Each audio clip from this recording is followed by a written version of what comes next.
How's it going, everybody? We have an early look at today's blog for you, this one being called The Black King. Greetings, Commanders. Here's your battle plan for August 16th through the 22nd. On August 18th, we're getting the Fantastic Four MCU Strike Pass. Really love the Fantastic Four team. I think they are by far the best team that has been released since the Age of Annihilation started. So any chance players can get more shards than these characters, I'm here for it.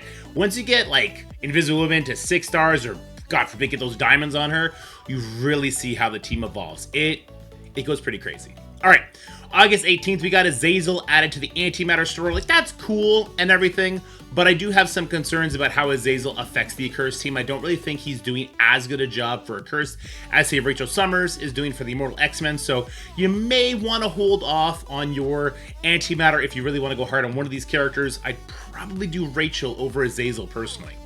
We got the Broken King week 3, so the players who did not unlock Blastar this week by having either Azazel or Rachel unlocked, whether through offers or through cores, will be able to get Blastar unlocked next week by completing the Broken King week 3. Multiversal Powerhouse, we are getting a Franklin Richards free-to-play release, so this is great. We'll talk about that when we see the event. We got the Cosmic Raid, which is going to be your Alliance event, and Flame of Tomorrow, which I actually don't know what it is, but it sounds like Johnny Storm. Like Flame, the Future Foundation. It sounds like something for Johnny Storm. Maybe his costume? I don't know if we have that yet. August 22nd at 2 p.m. we got into Sebastian Shaw becomes available. I don't know if this is through that like early method or whatever. We're getting the rings and there's going to be some sort of discount offer. Still kind of holding my breath to see what that offer is going to be like. Though I probably won't be buying it because I don't really have the resources to build him up on the spot. Anyway. The Annihilation Raids will be beginning on the 22nd, so hopefully you and your Alliance are going to be having fun with the new raids, whether you're doing difficulty 7, because you can't do that final Hellfire Club section, or if you're doing difficulty 9, because your guys either cored that team or bought them, whatever the case may be. Hopefully we're going to be having fun in the new raid next week.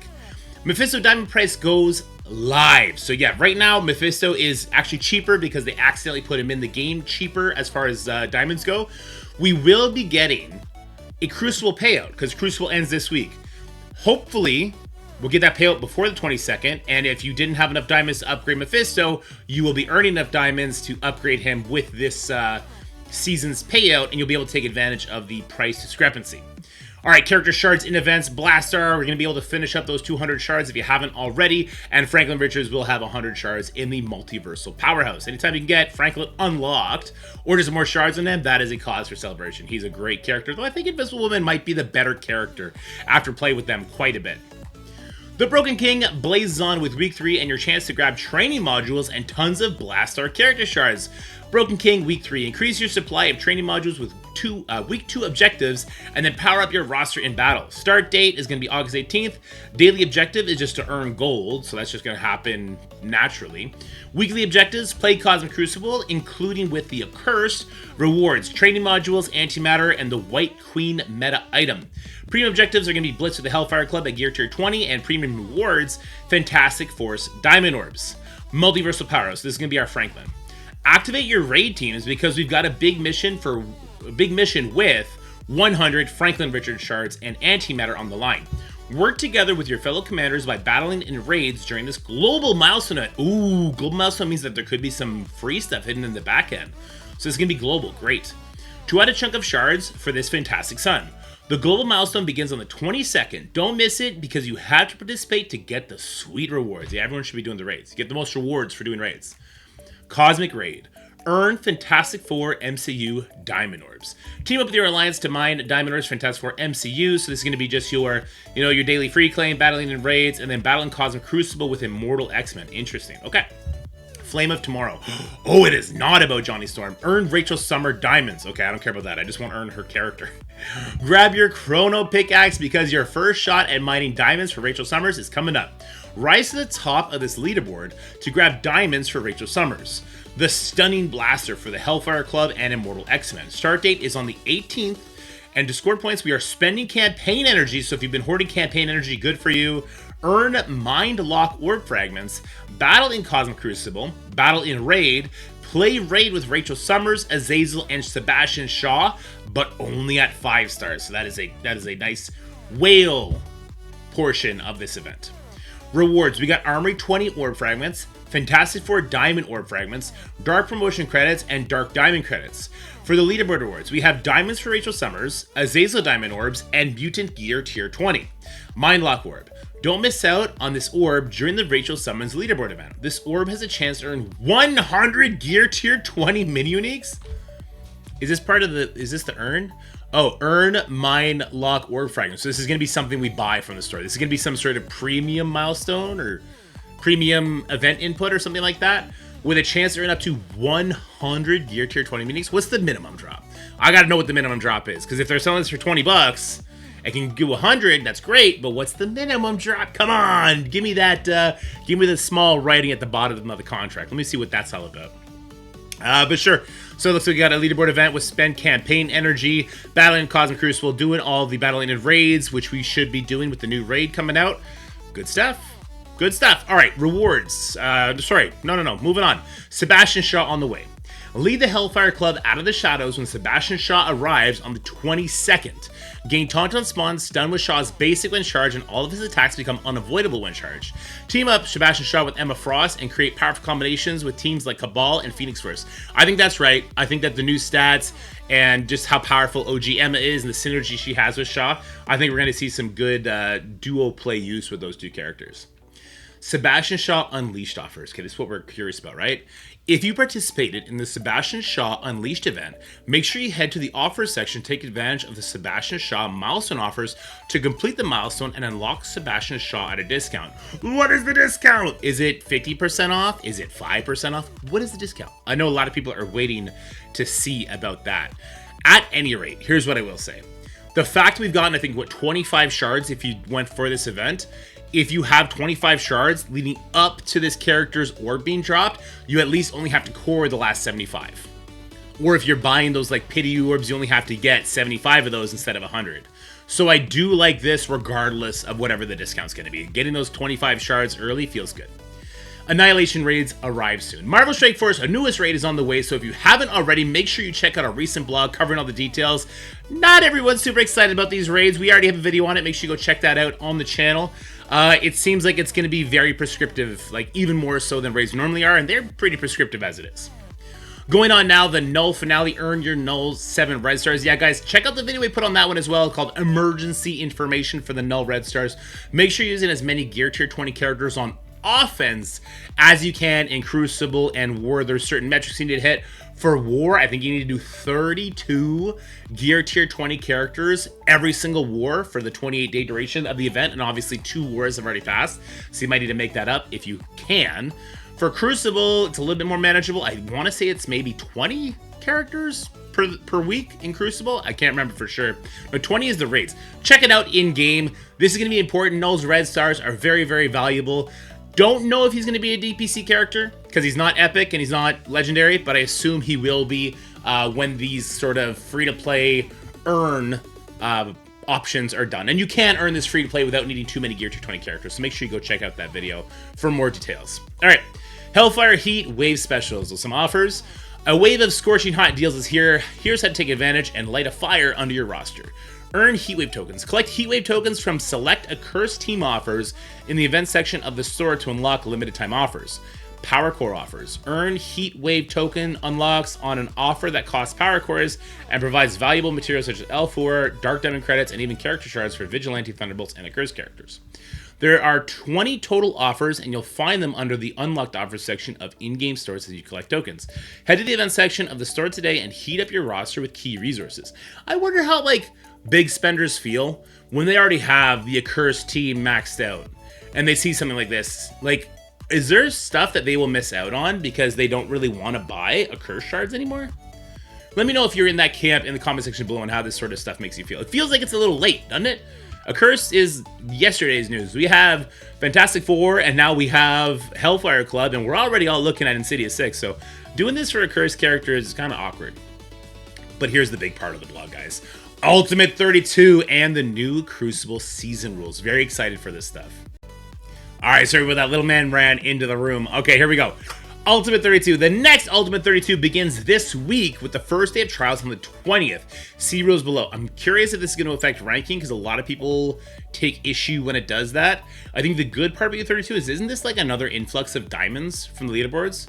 We'll have to wait and see how much that's going to be, but I do think this is another way people can get dark diamonds for a lot of the great characters in the game. With Old Man Logan being added, Mephisto costs going up, I know a lot of people are hungry for those dark diamonds. But let's check out the global rules on defense. All characters gain 20% max health, 10% damage after each complete attack, gain 1 exhausted. Combat cancels do not gain exhausted. So no global rules for the U32. I think that's actually kind of normal, but let's see what stages 1's going to be. Fester. On defense and offense, all characters. The end of the turn, characters with trauma gain bleed. That's nothing. That's a nothing rule. Okay. Stage 2, my X-Men. On defense and offense, Professor Xavier characters count as Uncanny, Immortal, Extreme, Astonishing, and Unlimited X-Men. That's still a nothing burger. Unless it was like X-Men also gain like 50% all stats. It's kind of a nothing burger, right? So if I put Professor X on defense, I'm going to put him with like Emma Frost, X-Men, probably a Nightcrawler, which doesn't really change much because Nightcrawler doesn't really need these tags to do what he does for X-Men characters. There'll be a pre-taunt, and there'll be like a null to stop Mephisto. Yeah, not really seeing the allure to this room either as far as like the higher end gameplay goes, and that's kind of everyone who has Professor X would be at the higher end of gameplay, I would assume, or at least they should be aspiring to it. Okay, that's a nothing room. Stage 3, Legends. On defense and offense, legendary characters gain 20% base stats. I mean, listen, this is good because Blaster had 4 yellow stars. He needs a little bit of love, right? So giving him a little bit of this will help him see some play in U32. On turn end, gain assists now. Okay, that's powerful because Blaster will get Bomb Blast stacks. He's a legendary character. On turn end, okay. On turn, spread positive effects to allies. Okay, this is cool. This is really cool, but it also just means that you're putting anti-speed bar characters into stage 3 so that Blaster can't really be used there. You know, a fast, yeah. Okay, damn, U32 is going to be offense only. It's going to be kind of crazy. Trying to think of like how you can game this system is going to be really whack now that Emma, OG Emma, stops characters like Emma Frost X-Men or Fantastic Four from stopping her speed stat reduction. Like with if you want to protect Professor X from Fantastic Four characters now, you have to put Nightcrawler. You have to put Apocalypse. And that opens up other doors, other issues. So curious to see how they'll... Yeah, I think this is going to be a full offense tournament. We'll just see how that goes. Cosmic Crucible Season 17. So we also have Cosmic Crucible 17, which is going to be starting after the U32. Global rules, short fuse. On defense and offense, Blaster characters, when attacked, gain 1 bomb burst and gains 20% primary stats. Again, this is great because, you know, he needs the extra level. He's only at 4 stars. On defense, all characters gain blah, blah, blah, blah, blah. Okay, so it's just an extra blast star. Global rules, I'm here for that. That makes a lot of sense. Stage 1, Glass Cannon. We've seen this one before. Striker characters. They spawn with Safeguard. They gain 90% max health. I'm sorry, negative 90% max health. They do gain 100% damage, and they spawn with 5 Death Roof. This was a very, very popular endgame Thanos room. Now, we found lots of ways to sort of deal with this. Medusa stopping on-spawn Death Proofs was very, very popular. But there was also the extra thing you could do, which is that if you bring in mythical characters like Super Skrull or like Apocalypse, they will counteract the loss of max health. And there's a formula to it. So Apocalypse gives 20% max health, right? That is applied based on, let's use Endgame Thanos again. Endgame Thanos has 1 million life. Apocalypse adds 20%. Which is 200,000. So when Endgame Thanos comes into the field, he loses 90% of that 1 million, dropping him down to 100,000 life. But Apocalypse doesn't give 20% on the 100,000. No, Apocalypse gives the 20% on the million. So now that Endgame Thanos is going to have 300,000 life. So there is ways of using certain characters to game the system and make your striker characters not be one-shottable, which did cause some issues in this room. So we're definitely going to be leaning into that again. And then Fortifier characters spawn with taunts. There's some shenanigans you can get up to there. Stage 2, Blood Transfusion. On defense and offense, all characters on turn gain bleed. Characters with bleed gain 5% damage per bleed. When when applying bleed, they gain defense up. Sure, that's something. I don't know. So on turn you gain bleed. That's going to give you 5% increased damage. If somebody has applied more bleeds to you before that, you gain an additional 5% damage. Okay, so... But don't the bleeds fall off you when you take your turn? So if a bleed is applied to a character before their turn, on their turn, they will lose the bleeds that were applied to them unless there's more than one turn of stacks on there. Now they're going to gain one, so they're always going to have at least 5% damage. This seems like a big nothing room. All right, Stage 3, Legends is the same thing as we have for Stage 3 of U32. We'll see how that affects certain characters. I'm very interested to see how this affects, Quasar and Shadow King, more so than Blastar, because you will come in here with anti-speed bar, and that's just going to ruin Blastar. But it does leave the door open for somebody like Quasar to come in and just be cracked. All right, Stage 4, Mutant Double. On defense and offense, villain mutant characters. Whenever a villain mutant character uses an ultimate ability, revive an allied mutant villain character at 100% life. This can only occur once per character using their ultimate. So this is going to be like a Hellfire Club rule. Maybe this is like the Phoenix Force room. We got villain mutant in Omega Red Phoenix Force. So, yeah. I mean, I could sometimes see... It's going to be interesting. So, like, permakills will counter this, obviously. Squishier Shaws are not really going to work in this room. Non-gear tier 20 Emma Frost are still getting yeeted off the field. So, like, you would want to use Hellfire with Phoenix Force in this room, I guess. But I think it's still going to get dumpstered by, like, Immortal X-Men with Rachel. So, not really seeing this as a big room either. And Professor X is obviously not a villain mutant, right? He's a hero mutant. So, all right, cool. Stage 5, Fester.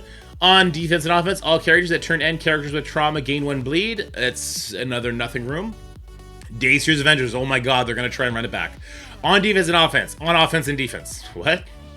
On defense and offense. On offense and defense. Okay? All characters. If you have at least one city ally, when any ally uses their special or ultimate ability, all allies gain 5% barrier. Okay, this is a far cry from what it was. And we'll see if this just applies to all characters again. If you have at least one global ally, when attacked, fill speed bar by 5%. One thing that happened last time we had this rule, and hopefully they've addressed it, is if you had a global ally on attack number 1, and I kill all your global allies, on attack number 2, if you were an Odin, you were still getting that 5% speed bar even though you spawned in with no allies. This is unintended and obviously very bad. So hopefully they fix this as well. If you have at least one cosmic ally, allies do damage that reduces the max health of the target by the same amount. So if you have at least one cosmic ally, every one of their allies do damage that reduces max health of the target. So that's like that Mephisto effect. Okay, this is not the same sort of rules that were there last time. These two seem very impactful still, the global ally and the cosmic ally part. So we'll see how that goes. Twitch drops. Don't forget, you can score bonus rewards by watching your favorite Marvel Strike Force streamers. Need help linking your account? Check our previous blog for a quick setup guide. 1 hour to get you 10,000 antimatter. 2 hours, 2 million gold, and 3 hours, we're getting juicy 10 Azazel character shards. And then we got the Friday free claim. It's Friday, so you know what that means. Head to the web store to get your free claim. I'm just going to pull this up because it's cut off, which is available from now until tomorrow, August 16th. And that's going to give you 5 juicy Franklin Richards shards. Okay, that was a packed blog. So we got the Hellfire Club coming out. We got the new raid. We got information about the Flame of Tomorrow, Rachel Summers, so spending campaign energy leaderboard event. We got 2 new Crucible rules heading our way, one with the U32 and then more with Season 17. So lots going on in Marvel Strike Force. Let me know how you are feeling about the game. Are you excited for these new Crucible rules? They seem very vanilla compared to our current season, which is going to be good for some players and kind of annoying for others. If you are a underdog punching up, the lack of interesting rules definitely works against you. It definitely works against you. All right, let me know what you guys think and how you guys are feeling in the comment section below. But for now, stay happy, stay healthy, have yourselves a wonderful, wonderful day, and I'll talk to you guys next time. Bye-bye.